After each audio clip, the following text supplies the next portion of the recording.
حجاب ایک لباس ہے جس سے مسلمان خواتین اپنے بالوں اور چہرے کو ڈھانپتی ہیں تاکہ عوام میں یا گھر میں غیر متعلقہ مردوں سے شائستگی اور رازداری کو برقرار رکھا جا سکے۔ بعض تاریخی شواہد سے پتہ چلتا ہے آپ صلی اللہ علیہ وآلہ وسلم کے زمانے سے پہلے بھی خواتین میں پردے کا رواج کسی نہ کسی شکل میں موجود تھا اور اس کو سماجی زندگی میں عزت کی علامت سمجھا جاتا تھا۔ مسلمان خواتین جو کہ اسلامی تعلیمات کے مطابق اپنی زندگی گزارنا چاہتی ہیں، ان کے لیے اپنے جسمانی اعضاء کو ڈھانپنا اور غیر محرم مردوں سے پردہ کرنا یا فاصلہ رکھنا ان کے ایمان کا حصہ ہوتا ہے، اور وہ پردے کو اپنی عزت اور اپنی شناخت کے طور پہ پوری آزادی اور خوشی سے قبول کرتی ہیں۔ اس حوالے سے کسی جبر کی ضرورت نہیں ہوتی۔ مسلمان خواتین مختلف قسم کے لباس استعمال کرتی ہیں، مثال کے طور پہ حجاب۔ یہ سر کا اسکارف ہے جو بالوں اور گردن کو ڈھانپتا ہے۔ نقاب یہ ایک پردہ ہے جو چہرے اور سر کو ڈھانپتا ہے، آنکھ کا حصہ کھلا رہتا ہے۔ برقع یہ عورت کے پورے جسم کو ڈھانپتا ہے، بعض اوقات یہ دو کپڑوں میں مشتمل ہوتا ہے۔ شیلا کپڑے کا ایک مستطیل ٹکڑا ہوتا ہے جو سر کے گرد لپیٹ کر ایک جگہ پہ لگایا جاتا ہے۔ اگر ان تمام اقسام کا جائزہ لیا جائے تو یہ دنیا بھر کے مختلف خطوں کی مقامی ثقافت کو بھی ظاہر کرتے ہیں، لیکن ان کی بنیادی اسپرٹ ایک ہی ہے کہ ایک عورت کو اپنے جسم کو ڈھانپنا ہے۔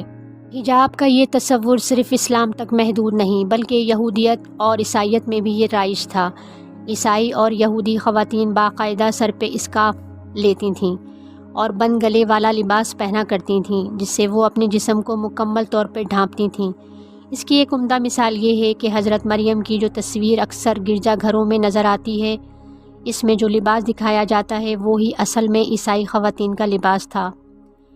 دنیا میں وقت کے ساتھ ساتھ جب مذہبی طبقات کو ریاستی معاملات سے الگ کیا گیا تو اس کی جگہ سرمایہ دارانہ نظاموں نے لے لی۔ سرمایہ داروں نے اپنے سرمایے کے حصول کے لیے جہاں دیگر آلات اور دیگر ذرائع کا بھرپور استعمال کیا، وہیں انہوں نے عورت کو بے لباس کرنے کا سلسلہ بھی شروع کیا۔ مغربی ممالک میں عورت کو ووٹ دینے کا حق تو صدیوں تک نہیں دیا گیا، اسے مردوں کی ہوس پرستی سے تو اب بھی چھٹکارا نہ مل سکا۔ آج بھی یورپین خواتین عربی ملک متحدہ عرب امارات کو پورے یورپ اور امریکہ سے زیادہ خواتین کے لیے محفوظ ملک قرار دیتی ہے، لیکن ان سرمایہ دار ممالک نے عورت کو بے لباس کرنے کے لیے قوانین بنا لیے، عورت کو آزادی کے نام پہ مارکیٹنگ کی ایک جنس بنا دیا۔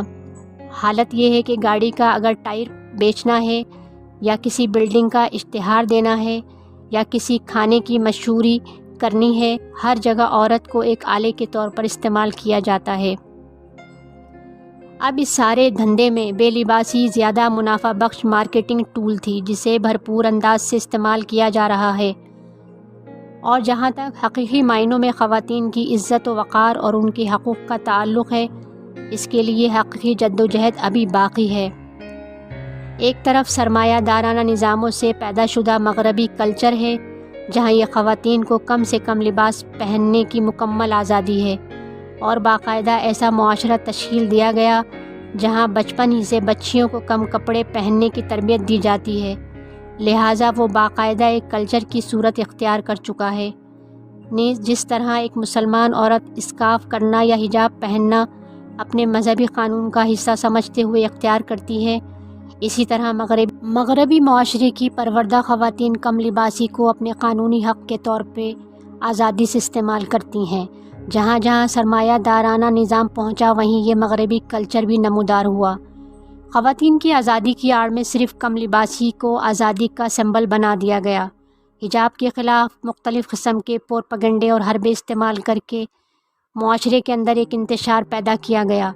ایک طرف مغربی ممالک اور انڈیا وغیرہ میں قوانین پاس کیے جا رہے ہیں کہ حجاب پہ پابندی لگائی جائے، اور ان معاشروں میں رہنے والی خواتین کو باقاعدہ ہراساں بھی کیا جا رہا ہے، ان کے حجاب زبردستی اتارے جا رہے ہیں اور ان کا ٹارچر بھی کیا جاتا ہے، ان کے لیے حجاب کے ساتھ ملازمت کے دروازے بند کیے جا رہے ہیں۔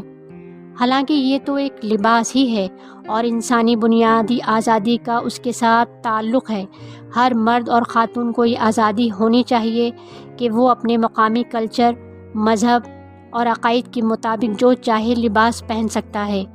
کیا آج ایک مسیحی یا یہودی عورت اور ہندو عورت اپنے چہرے یا جسم کو ڈھانپنا شروع کر دے تو اسے بھی اسی طرح امتیازی سلوک کا شکار کیا جائے گا؟ اب دوسری طرف ایک اور صورتحال درپیش ہے جہاں ایک دوسری طرح کا جبر سامنے آ رہا ہے، جہاں زبردستی خواتین کو حجاب کروانے کی تحریکیں شروع ہیں، سخت قوانین بنائے جا رہے ہیں اور کسی خلاف ورزی کی صورت میں سخت قسم کی سزائیں بھی دی جا رہی ہیں۔